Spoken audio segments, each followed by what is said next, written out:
Hartwell, and welcome to It's Tea Time. I'm your host, Jonathan Sellers, and I'm joined, as always, by the Director of Athletics for Troy, and that's John Hartwell. And John, it's a busy time of year for y'all, and just a lot going on.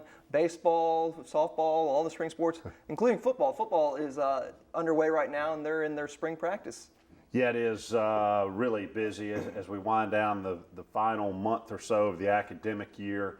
Like you said, our spring sports, men's and women's golf and men's and women's tennis, both are all four teams competing in conference championships over the course of the next 10 to 12 days.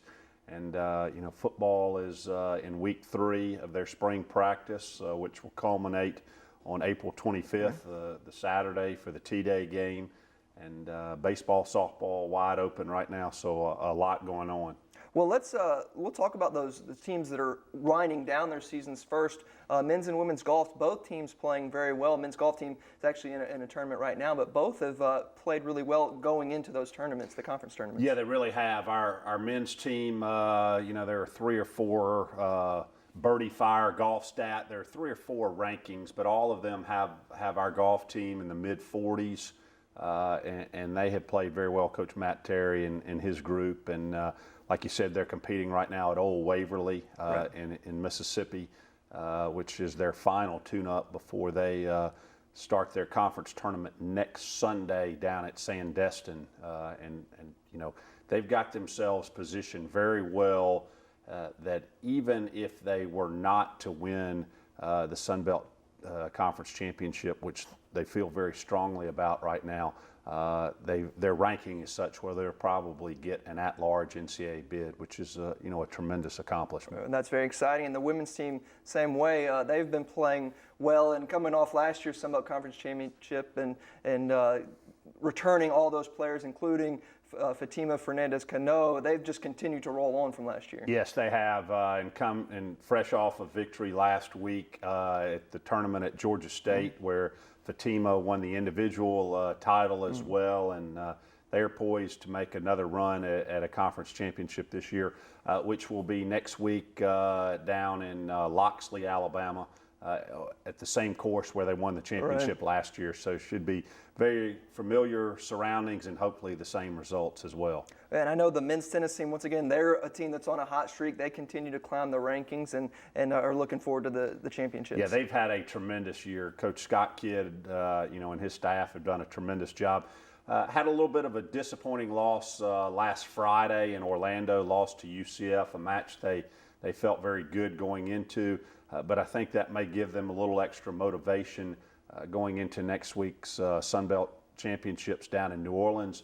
We're still waiting for the final rankings to come out, and very likely either us or South Alabama will be the number 1 seed. It's kind of a strange ranking because we beat South Alabama in our only head-to-head competition, but the seedings for that tournament are really done more on national ranking than they are on head-to-head because everybody doesn't play everybody in the league.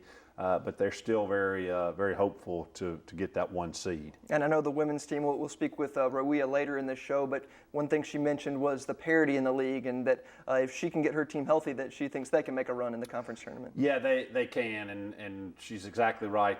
She's had to play many different combinations due to some injuries this year, and getting into that tournament, it's anybody can make a run and win that championship. Well, the baseball team, they're right in the midst of their season. I think they just passed the halfway point, and they've won the last 3 Sun Belt Conference weekends, including just this past weekend up at Appalachian State. Yeah, we're able to come back Sunday. They won Friday night's game. Said, in talking to Coach Smart yesterday, he said they didn't play very well on Saturday. Said it was like 41 degrees and the wind blowing out of the north at about 25 miles an hour, but said we just didn't play very well. But we're able to come back Sunday and got the bats alive. I think 17 hits in that game, and we're able to take the series to even. We have won 3 of our 4 conference series this year, if you'll recall. Got off to a slow start, lost all 3 games at Lafayette, but since then have won 3 series and have our conference record even at 6-6 now. So we've still got 6 conference series left, including this weekend a big series here with Arkansas State. So that I think we've got ourselves in good position, like you said, the second half getting underway and all pointing towards hosting the conference tournament May 20th through 24th here at Riddle Pace Field. Well, I know something Coach Pierce talked about, if they could just get those bats warmed up, and they did that up at Appalachian State, but with the weather finally starting to warm up, maybe things can start heating up on the plate. Yeah, I think so, and certainly with the weather warming up, hopefully our crowds will increase as well. Great, 80-degree afternoons or early evenings to come out and watch Trojan baseball, so we'll encourage folks to come out and watch them as well as our softball team. Coach Beth Mullins in her first year has done a tremendous job, and they're coming off a weekend sweep of Louisiana Monroe, who came into the weekend the second in the league standings and swept them in a 3-game series. And they actually play a doubleheader this afternoon in Hattiesburg against Southern Miss before going on to Texas State. But the latest NCAA RPI ratings came out yesterday, and we're currently 56th in the country, which is tremendous. Yeah, and then those wins over some top-ranked teams really help that. So hopefully they can just continue to plug along and wait till that conference tournament. Yes, absolutely. And I know we mentioned football earlier, but let's talk a little bit more about that. I know the excitement of Neil Brown coming along, and now finally the first spring practice. What's the atmosphere and the environment been like over there? The feedback has been tremendous, and I've gotten it from our student athletes, from our football players, from some boosters coming out to practice, to some faculty members, and just the excitement and the energy and the teaching going on. As I've watched practice several days on both sides of the football, the teaching going on, the players are engaged and very attentive to what's going on. And they've done some tremendous things in terms of campus and community outreach to get people involved. They had bring a faculty member one day where we had over 60 faculty members come. Each of our players was asked to invite a faculty member. They got to eat with them. We had a First Responders Day where the local police and fire and rescue EMS folks came out. That was very well received. I know there's a day planned to invite some students out as well. So certainly that goodwill that Coach Brown and his staff and his players are building up is tremendous. But the product on the field, they had a scrimmage Saturday, had a good crowd out for that. Some good things on both sides of the ball. They've got a couple of guys that they're working in different positions, very deep at the quarterback position. So a couple of those guys are seeing some time at wideout. Brandon Silvers has had a really good spring so far, and we're just excited about the fall coming. Well, and it all leads up to T-Day game, which we mentioned is going to be a very busy weekend. Just kind of summarize that weekend for us. Sure, I'll have to bring out the laundry list of that. But yeah, the weekend of April 25th, a tremendous weekend. Starting Friday, we've got baseball and softball both on campus. We've sent out some invitations to former student athletes to come back across all our sports, and we'll have some activities for them, including a cookout Friday night before the baseball game. Saturday, if you want to get up early in the morning and go downtown in Troy, down on the square to catch Troy Fest, early on. And then we've got the spring game starting later that morning, then followed by baseball and softball once again.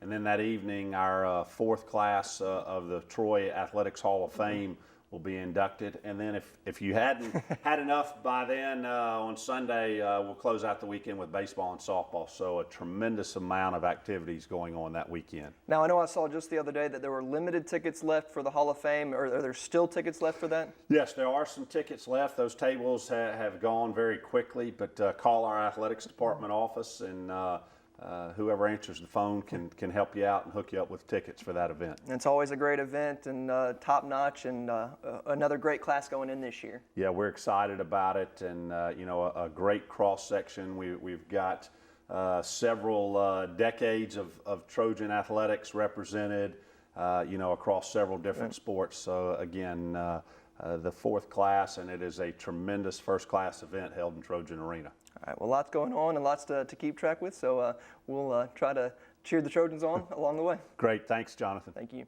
And stay tuned for more coming up on It's Tea Time. And welcome back to It's Tea Time, and we're here to talk about the track and field program with the head coach of that program, and that's Coach Mark Davis. And Coach, last week here on the program, you were talking about wanting to see your team go out there and compete as they were going up to Auburn to face some stiffer competition. What did you get out of your team? I think the top end kids were very, very good. We had 18 personal bests happen this weekend, which means a lot of people stepped up and competed. Right. Still had a little bit of the deer in the headlights type of looks when you see Auburn, when you saw Ole Miss and Iowa State and schools like that, which I'm trying to get them away from. Just go out and compete and let good things happen. And for the most part, we did that. Coming back on our second races or third races, sometimes that was a little bit difficult. So we have to get better with competition beyond the first event. Was there anybody that really stood out for you this weekend? Sydney Wright ran very, very well in the 100 and 200. She had 2 personal bests, so that was good. Julia Ostendorf actually won the 3K, or the steeplechase, I'm sorry. So that was very, very good. Right. Camilla Alexander PR'd in the 200. Nisha Defoe had a PR in the triple jump. So we had some good things really happen. Well, good. And I know this week you're going to go to a track where you'll see later on in the year at the conference championships down in Gulf Shores. It's a meet hosted by South Alabama. What do you expect out of that meet? I expect us to get down here and compete hard. I think we're going to get a lot of teams that are in our league coming. That's where our league championships are going to be. So looking forward to seeing how this plays out. I've heard it's a very, very nice complex. So, get down here and make the best of it. Well, and how important is it for you to kind of get a preview of the complex, to kind of get a lay of the land, not just that, but the hotel, where to eat, all that stuff? You just get a chance to run through a meet situation and do everything you need to do logistically. And for the athletes being on the track, if you're doubling and say you're doing a 200 and a long jump or whatever it is, you know how far you have to go to get to each site and everything. So it works out well, even from the medical perspective, where the trainer is going to be, where they're going to put them for that meet. So, yeah. Well, Coach, good luck this weekend, and hopefully you'll have some more good performances. Appreciate it. Thank you. All right, stay tuned for more coming up on It's Tea Time. And we're here taking our final look on It's Tea Time at the women's tennis team, and we're here with the head coach of that team, and that's Rawia El-Sisi. And Rawia, thank you for being here today. Thank you for inviting me. I know it's been a long season for y'all, and things are wrapping up, and y'all have played pretty well as of late. The last 2 matches against Sunbelt teams, you split. You lost to Georgia State and then beat Appalachian State. Can you just kind of look back at those matches for us? Yes, the Georgia State match right now, Georgia State, even though they lost from South Alabama, both of them are like the number 1 and 2 teams in the conference. And Georgia State actually had a strong weekend before we played them. They beat Tulane, which is 51 in the country. Wow. So we went and played the match. We done some changes in the lineup, and they played strong. Georgia State played strong, and so it was a little bit tough match.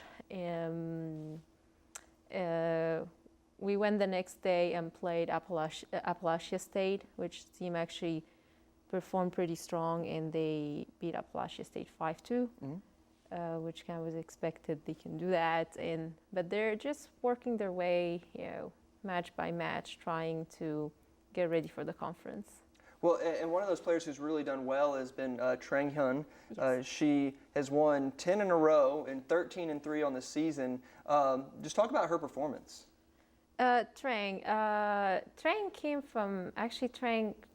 came from like an injury last fall, and she kind of struggled in the fall. She played All-American last fall, but we haven't had a student athlete in the women's tennis playing in the All-American, which is the most prestigious tournament, since about 9 years ago or something.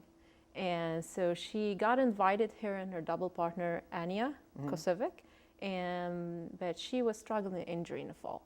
So she took a break, came back in the fall. First few matches, she lost the first few matches, the close matches. Then she kind of got back her tennis, and then she was just rolling and winning. and that's the way she is right now, just on a roll, and you just don't mess with that, right? Yeah, well, she's a hard worker, and I have everything great to talk about her. She goes above and beyond, like in a tennis court, off the tennis court. She's focused. She wants to get it done. She'll get it done.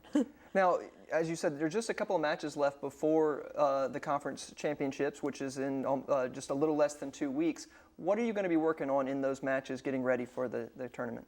The main thing is just trying to keep the team healthy, because the toughest thing about women's tennis is towards the end of the seasons, a lot of teams struggle with injuries. Right. And I'm going to take actually an example. South Alabama, I give them a lot of credit this year. And I was talking to the head coach, Yako. He told me, I am lucky I don't have injuries this year. And we played against them a few weeks ago. We actually lost 6-1, but it could have turned to 4-3. But he knew I had some injuries. Right. So he's like, I'm lucky I did not have an injury. That's why they actually was very successful, South Alabama. They actually beat Georgia State. Okay. So they're both in the top. So what we have to do is we try to stay healthy. Right. Try, give them time recovery, the few players that has injury. Because the most important thing, if the whole team is healthy and they're all ready to play, they can actually perform, because anyone can win in this conference. Well, good luck, and I know hopefully your team will be able to get healthy and recover for this stretch run and have a good showing in the conference tournament. Thank you for joining us. Yeah, you're welcome. Thank you for having me. All right, stay tuned for more coming up on It's Tea Time.